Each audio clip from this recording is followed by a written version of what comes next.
आज आपके सामने गर्भावस्था के प्रथम माह में हमें क्या आहार लेना चाहिए, क्या डाइट प्लान हमारा होना चाहिए, क्या हमें करना चाहिए, क्या हमें नहीं करना चाहिए, किन चीज़ों की सावधानी हमें बरतनी चाहिए, इसके बारे में हम बात करते हैं। नमस्कार, मैं डॉक्टर श्वेता गौड़। ठीक है, तो सबसे पहले जो प्रथम माह होता है उसमें मोस्टली जो फीमेल है, पेशेंट है, उसको नहीं पता कि उसे क्या क्या चीज़ें से अवेयर रहना चाहिए, क्या खाना चाहिए, किन चीज़ों से उसे दूर रहना चाहिए। तो इसमें हम सबसे पहले जो बात करेंगे उसके प्रथम माह में जो समस्याएं उसे देखने को मिलती हैं या जो समस्याएं पेशेंट को होती हैं उनके बारे में हम सबसे पहले बात करेंगे। मोस्टली जितने भी फीमेल्स होती हैं वो प्रथम माह में उन्हें मॉर्निंग सिकनेस या इवनिंग सिकनेस या होल डे किसी को सिकनेस रहता है, मूड स्विंग्स काफ़ी होते हैं, नोज़िया का कंप्लेन मोस्टली पेशेंट करता है। तो इन चीज़ों से उसको कैसे वो इन फेजेस से आसानी से गुजर सकती है, कैसे उन चीज़ों में आसानी से वो अपने आहार विहार से, कैसे अपनी डाइट प्लान से इन चीज़ों को अच्छे से फेस कर सकती है, उन चीज़ के बारे में हम आज बात करते हैं। तो सबसे पहले जो उसका डाइट प्लान है उसको लेकर हम और जो सिम्टम्स हैं उनको कोरिलेट करके हम आपको बताना चाहेंगे कि कैसे वो स्मूथली इस चीज़ों से निकले। तो सबसे पहले जो मॉर्निंग सिकनेस है उसके बारे में हम बात करते हैं। जी मचलाना एक बहुत ही कॉमन सिम्टम्स रहता है ड्यूरिंग प्रेगनेंसी।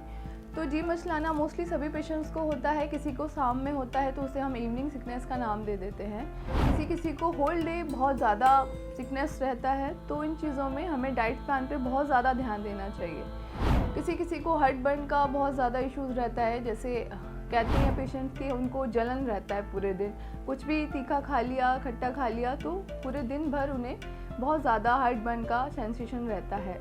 तो इन चीज़ों में हमें क्या नहीं लेना है और क्या लेना है वो मैं बता रही हूँ। तो सबसे पहले जो है वो फॉलिक एसिड रिच डाइट हमें लेना चाहिए। जो हरी पत्तेदार सब्जियां हैं वो प्रथम माह में बहुत ही अच्छा मात्रा में हमें लेना चाहिए, जिससे कि बच्चे का विकास अच्छे से हो सके। किन चीज़ों से दूर रहना चाहिए? हरी पत्तेदार सब्जियां लेनी चाहिए और इसके विपरीत जो फ्राइड डाइट है, जो मसालेदार तली भुनी चीज़ें हैं उनसे दूर रहना चाहिए। जो भी प्रोसेस्ड फूड है उनसे दूर रहना चाहिए। जो भी ड्रिंक्स हैं जो कैन में हमें मिलता है, फ्लेवर्ड ड्रिंक्स हैं, उनसे हमें दूर रहना चाहिए।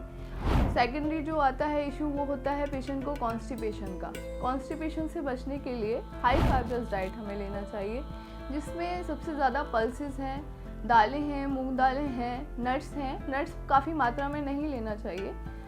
कोई पेशेंट पूछता है कि हमें कितनी मात्रा में नट्स लेना चाहिए।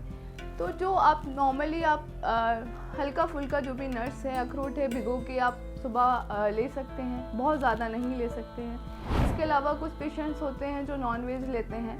तो नॉनवेज में हमें ये ध्यान रखना है कि हमें रॉ नॉनवेज नहीं लेना है, क्योंकि उसका डाइजेशन बहुत स्लो होता है और उसमें कुछ ऐसी चीज़ें होती हैं जो फर्स्ट मंथ में हमें एबॉर्शन की तरफ ले जा सकती हैं या कुछ प्रॉब्लम्स क्रिएट कर सकती हैं।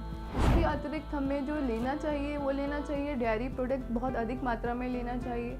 दही को हमें अपने लंच में इंक्लूड करना चाहिए, जो हार्ट बर्न से हमें बचा सकती है।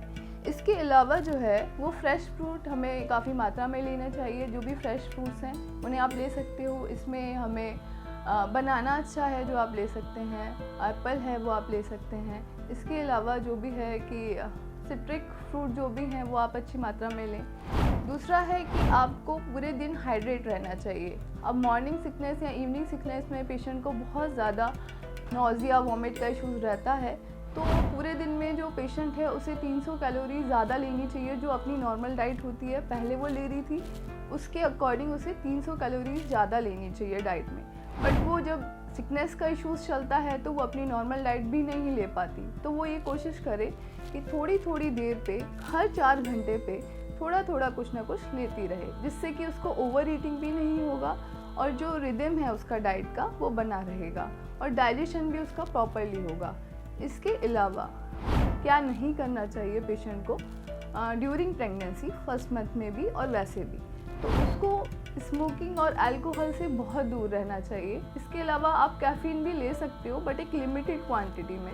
कैफ़ीन आपको 200 mg लेना चाहिए, लेकिन इससे अगर ज़्यादा आप ले रहे हैं तो वो गलत है। तो इस नॉर्मली हम बोल सकते हैं कि 1 से 2 कप चाय आप ले सकते हो। इसके अलावा आप चॉकलेट्स भी लेते हैं, बहुत सारी चीज़ें लेते हैं, तो उनमें भी आप कैफ़ीन थोड़ा थोड़ा लेते हैं। अब ये तो हमने बात किया कि हमें क्या खाना चाहिए, क्या क्या सिम्टम्स होते हैं, उसके अकॉर्डिंग हमें क्या डाइट लेना चाहिए। इसके अलावा अब जो हम बात करते हैं कि हमें डेली रूटीन में किन चीज़ों का ध्यान रखना है अपने फर्स्ट मंथ में, तो जैसे कि हमें कोई भी इश्यूज़ क्रिएट हुए, लाइक कि हमें डेंटल पेन क्रिएट हो गया, तो हमें अभी क्या करना चाहिए। तो सबसे पहले अपने डॉक्टर की, गायनी की सलाह लेके ही कुछ मेडिसिन वगैरह लेना चाहिए। ऐसे ही अचानक से अपने आप कुछ भी नहीं लेना चाहिए।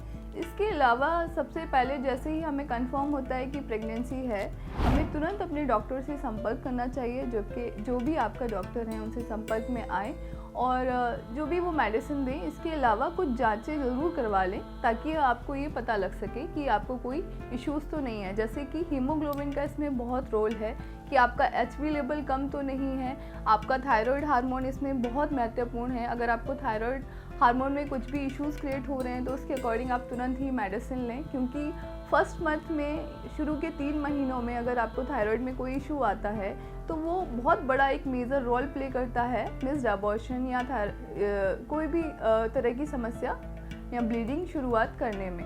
तो आप इन चीज़ों का ध्यान रखें। दूसरा होता है कि शुगर लेवल आपका नॉर्मल होना चाहिए। आपको रेगुलर अपना BP मॉनिटरिंग कराना चाहिए, क्योंकि मोस्टली कभी कभी ऐसा होता है कि पेशेंट को गैस्ट्रेशनल डायबिटीज़ हो जाता है। जैसे ही बच्चा ठहरा उसको शुगर का इश्यूज़ भी क्रिएट हो जाता है। दूसरा आते हैं हम BP पे, जो कि एक बहुत ही बड़ा रोल प्ले करता है। BP आपका रेगुलेट रहना चाहिए, उसकी मॉनिटरिंग आपको लगातार कराते रहना चाहिए। एंड फोर्थ हम जो आते हैं वो आते हैं आपके वेट पे। आपके वेट का जो कंसिस्टेंसी है वो घटना नहीं चाहिए। अगर बढ़ नहीं रहा है शुरू के 3 महीने में तो कम भी नहीं होना चाहिए। आपको उस तरीके से अपनी डाइट प्लान, इन चीज़ों का ध्यान रखना चाहिए या अपने डॉक्टर के संपर्क में रहना चाहिए ताकि वो आपको इन चीज़ों के बारे में अच्छे से बता सके। अभी लास्टली आपको आगे कोई भी चीज़ों का कुछ भी क्वेरीज़ है आपके मन में तो आप हमें हमारे कमेंट बॉक्स में लिख सकते हैं।